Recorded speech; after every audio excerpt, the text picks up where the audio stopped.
very nearly about sailing, May 2024. Yeah, hopefully I'll get this out on the 31st of May. I nearly got caught out last month because I think there's only 30 days in it. You can see me here sitting at my workbench, which I said I wanted to convert or make it so it's convertible to a router table. And if you look here, there's no routy thing there, is there? But by the end of this video you will have seen that, and this is a really nice functioning router table. Also, you might be saying, hang on, why have you moved your workbench? It's on wheels. I'll show you that later on. I did promise some boat work this month, but there really won't be any, because the boat work I did was to look at the internal grab rails and sort of take the garage roof off and stuff like that. I'll show a few clips here, but a little bit boring. But anyway, a bit of boat work did happen. The other thing that I did was some car work. Let's have a look at that. And I actually took the head off of the Civic. Right, so here's something we haven't seen for a long time. This is the Honda Civic, which, as you know, it's done 190,000 miles. Then Lucy managed to sort of blow it up, or blow the engine up. And I actually sold her my Jazz. So it's been taking ages to do. I suspect it's that the cylinder head gasket has gone wrong. I'd already rebuilt all the front suspension. So it's only 190,000 miles. I wanted to do at least 250, if not 300. It's got a brand new cam bell on it. And I think you can see, look, there's a lot of gunk and stuff in there. I think there was blow through here. Don't know quite what happened there. I think the water levels went down. Don't know whether I've got to get an engineer's level on this to see if this is level or not. That could be rectified. That's not a massive problem. That can be done. But yeah, you can see that there's lots of water and so on that's got into it. Let's have a look at the actual cylinder head.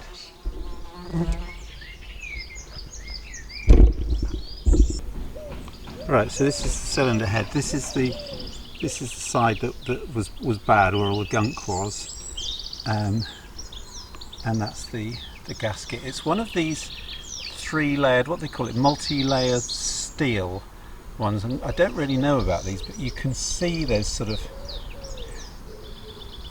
damage and pitting and stuff. And I hadn't taken the head off for months and months and months before Christmas last year, and it's only in the last couple of days. So all of this stuff, this should look as clean as a whistle, and it really doesn't. So I'm going to clean this up, check this for flatness. If it's not flat, I'll get it reground, get a new one of these, check everything else, put it all back together and see what happens. It'll either work or it won't. It's binary. And what I want to do is I want to see if I can skim that head myself, put it back together. But putting it back together, assuming I can remember where everything goes, is not a massive, great big task.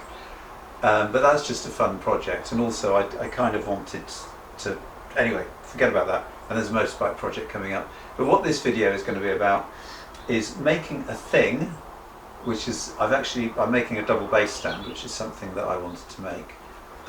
And using a router table for it, because I wouldn't really be able to do it without a router table. So let's show the thing that I want to make first, and then let's show how I've turned this into a router table that, surprise, surprise, this bit comes out, router bit goes in, and it's all, wow, you know, this is real super high-tech stuff. Anyway, let's get on with it, starting with the double bass stand thing. Right, so I want an initial project for my routing table when I do it, and an incentive to make sure it's done. Reducer, my double bass, kind of lives in the corner, and that's a very safe place to keep a double bass. They're actually more delicate than you'd think, probably more delicate than a violin in a way, because and by leaning it in the corner, she's absolutely safe there, nothing's going to happen. But it's a real pain if you want to either sit down, and I tend to sit down if I'm using the bow, or stand up, and you've got backing music on and you have to go to the bow. When you put it down, it's just a complete pain. So I do have a stand, it's a metal one. and in theory it's portable. It weighs about 2 kilograms, but I would say it's more of a sort of permanent type thing, and I'm going to have to speed this up, but I can never remember quite how to put it together. There we go, look at this thing, it's massive. As I say, it weighs about 2 kilograms, and it's certainly solid, but it's more of a, bigger than the double bass almost.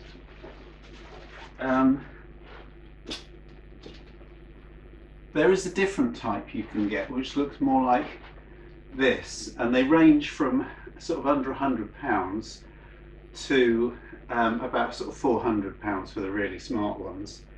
And they're basically, you kind of lean the bass against them. The other thing that a lot of orchestral players do is they kind of lay the thing down on the floor, and then you've got the problem people tripping over the end pin, and as I say, they are delicate. So I made one.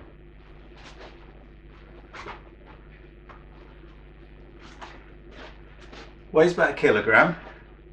This needs to be finished off, and it's using the router table that I'm going to finish it off with. It folds out very neatly. I've got a little over centre catch there. I've made it so that with a huge, great industrial size hinge on it, it's really solid. I've used the jigs that I've got to make sure that these are flush on the bottom. I'm going to put some non-slip stuff there. You saw how long that took me to unfold, literally a second. I can pick it up easily with it. This is well under 1 kilogram, and it's going to be even less when I shave a little bit off. Very, very, very strong. It's going to be finished off nicely. It's going to be painted a sort of charcoal colour, and as I say, I'm going to use the router to do things. So let me actually, just to be clear, let me show you what it looks like, how it actually works, both of them. So here we go. It just rests on those 2 lugs. The important thing, and why I bought this particular one, is I like to keep the end pin out quite a long way, and I've adjusted it so I can use it sitting down and standing up. It's sort of compromise. Some of these stands you have to actually put the end pin in to get it there. So this is a good stand, and the bass kind of leans up into that bit. It's solid, but it still kind of wobbles around a bit. It's a sort of a slightly flashier version of these things that everybody uses for their guitars and so on. You just kind of lean it on there, and I have seen some like that for the double bass, but as I say, this bridge, very, very delicate, so you don't want to kind of mess about with it. So yeah, that works fine, but it's a palaver. You wouldn't want to have it at a gig. And if I want to sort of take it off that stand, so if I was sitting, for example, with my music in front of me and I want to take it off the stand, it's not too bad. I can kind of just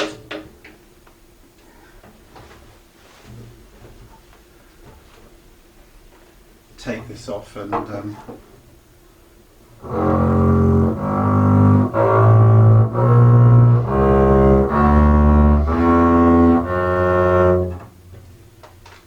likewise I can stand up and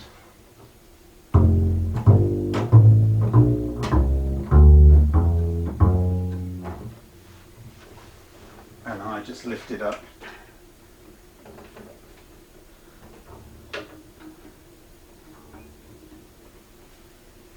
and put it on. So I say, not too bad, but is a palaver. It is heavy, so I wanted the lighter weight version. Let's just do the same with that. So the music stand would go about here just to make it more realistic to show you, but I'll get that out of the way. So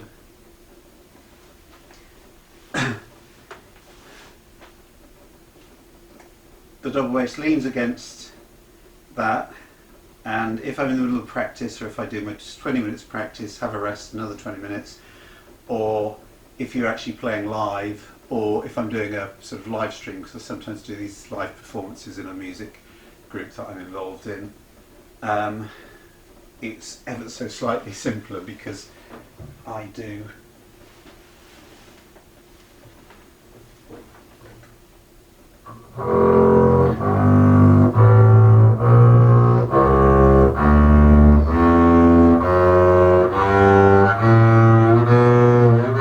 etc. And to stand up, it's exactly the same. thing.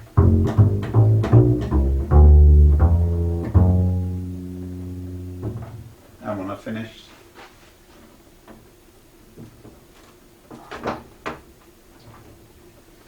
fillings on there.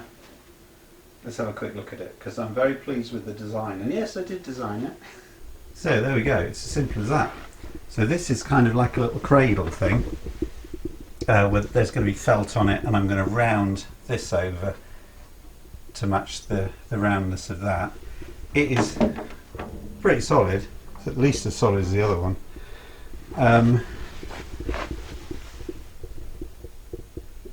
The body of the base doesn't touch the floor. The pin does. There's plenty of room under here.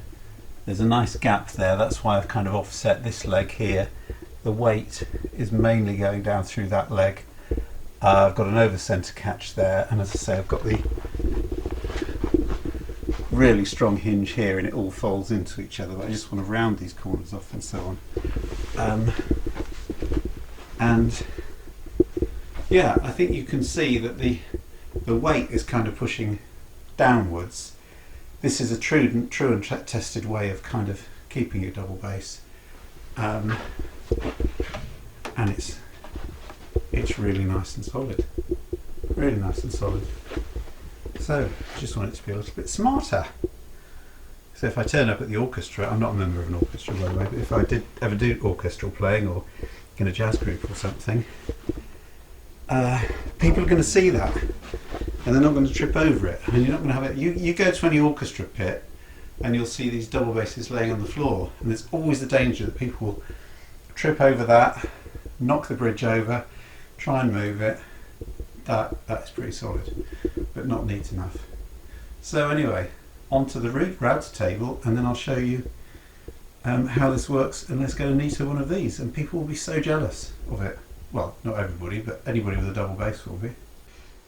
Right, so this is the removable plate from the middle of the workbench. I've drilled a hole very roughly because I didn't quite have a Forstner bit that was the right size. That's the right size for these plates that I'm going to put in. I've got 4 of them with different size centres. That one's split actually, I just realised that. That's brand new, but that's split. I'm sure I can fix that. And I'm basically gonna, I know that these are 3.6 millimeters deep, which I've set on caliber things, and I'm basically going to put this, I'll change the angle so you can see this better. I'm going to put this on the router, which has got one of these little guide things, and then just gradually go down until I get to the right size for the main thing. And then, oh, that is annoying that that's broken actually, but I don't think it makes any difference.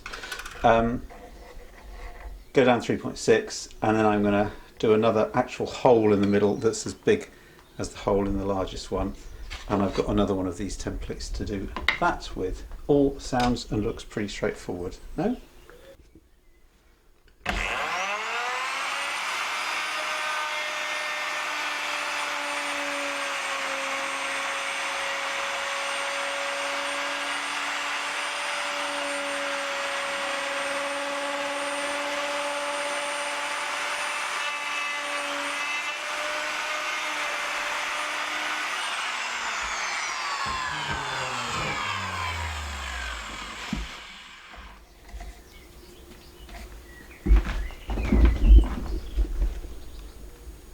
I think you can see the principle there, and I'm doing that. That's about 1 millimetre, so I'm doing this really slowly to make sure I get it exactly right. Right, let's catch up with you when I've done it. Somebody's going to ask how you know how deep you've gone. You get one of these things, set this to effectively what is the flat floor that you start off with, i.e. the white bit. Press the 0 button on here, and then you measure the bit you just cut, probably about 0.5 millimetre, and it's about 0.67, and what I need to do is to get it to, again, zero this again.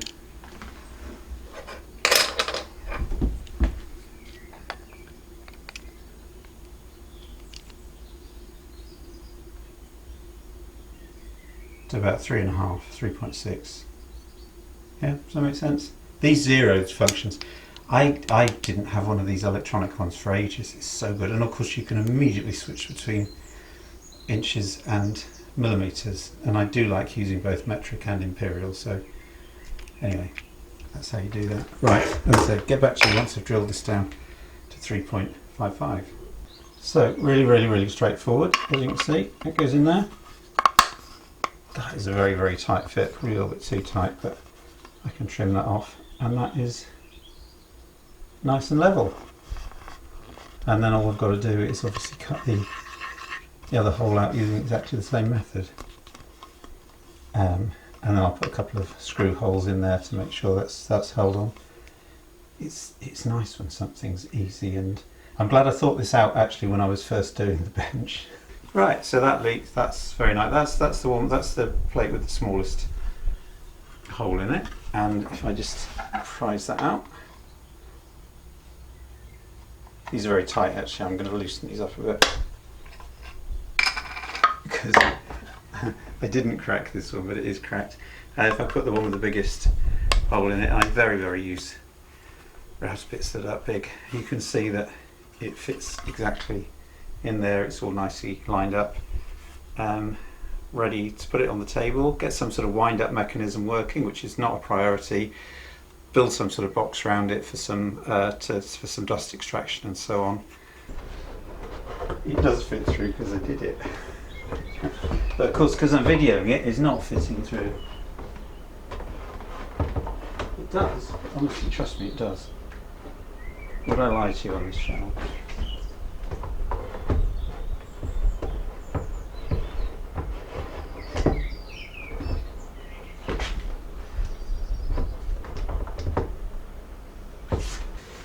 So apparently it doesn't fit through easily. You can finagle it a little bit, but I need to make some additional cutouts underneath. This is part of the reason why I'm not going to make any final decisions until I've done it. I mean, it's fairly easy, obviously, to just put it underneath and put the screws in, but not as easy as it needs to be.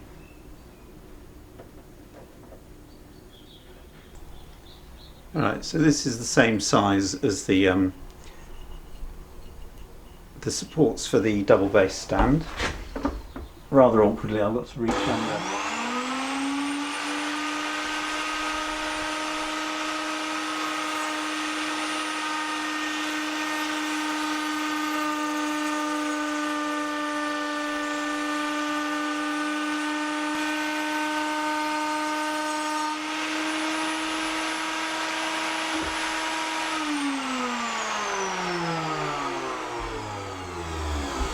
So, rather awkwardly, I've got to feel underneath it to switch it on and off. I can put a switch on the thing, but hang on, the light's not very good there, is it?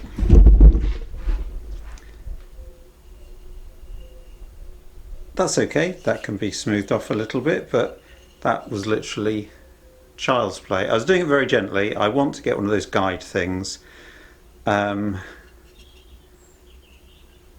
I do need to get sleds and things to make it safer, but that's probably safer than doing it with a handheld router. Right, so now what you're thinking, a few things. First of all, that's not very safe without those guide things, and secondly, that's a bit inconvenient if you have to unscrew the top every time. So let me show you what I've now done as we're finishing off this video. Oh, and the other thing I'll show you, because I'm going to move this, I've always wanted this workstation to be, sorry, this workbench to be movable. I've got some of these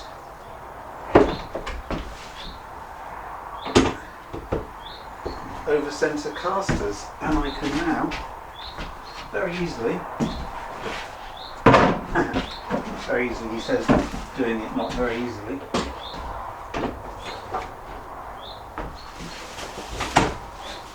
very easily jack this up.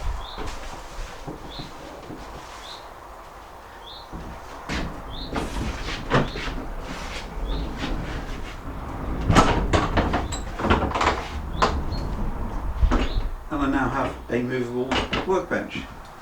So here we go, here's the laminated top with the blanking piece in, and to convert it into a router, simply pop that out. I've cut this a little bit bigger, feed the cable through. There will be a sort of a box or something underneath there, which really won't take that much effort.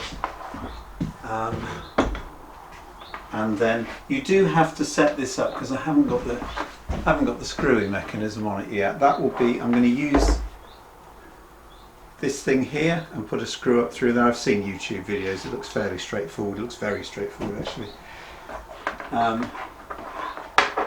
So now that I've cut it to the right size, this literally just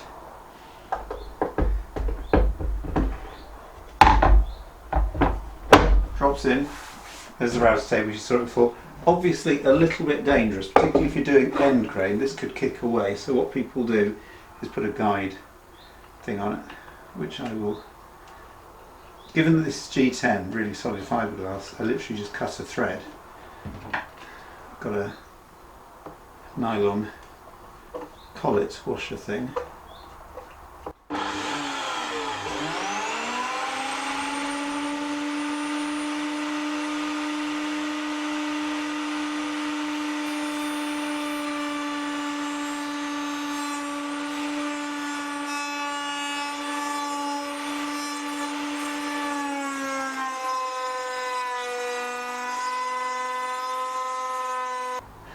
I have actually screwed that in a little bit wonky. Whoops, my bad, but I can always fill that in and put another one. That was me doing it too quickly without using the right angle thing and using these glasses, which are my bifocals. They don't do things smoothly. So there you go.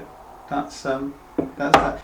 Another thing I want to do is to have a fence along here, more substantial than this, because, for example, if I wanted to make a sort of a dado slot in there, I put one of those bits without the, I've turned it off by the way, without the guide rail on, and then be able to kind of push this through to half depth or something, and you need to have that straight, and then you could have a sort of a stop piece and so on. I've seen people do this where they put those T-tracks in here. I don't particularly want to do that, and actually it doesn't have to move like that.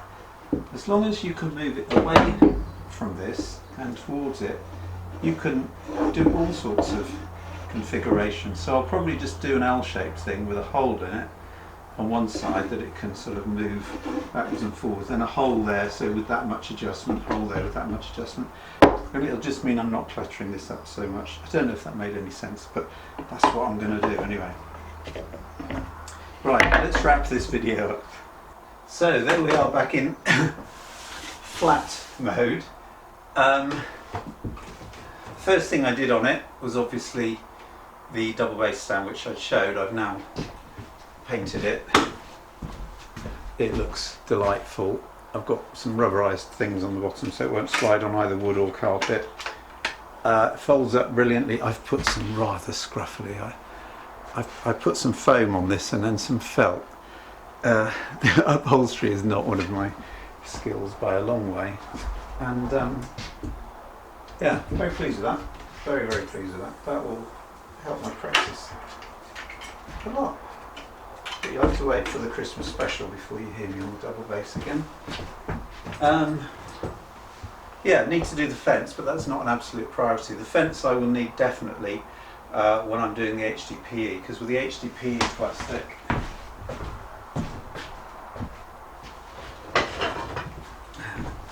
Just got a little off cut here.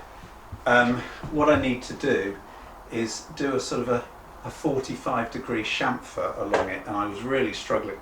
But with this table, this is nice and big enough to get this really sorted out properly, because I want everything to meet, absolutely clamp it together and then do the welding.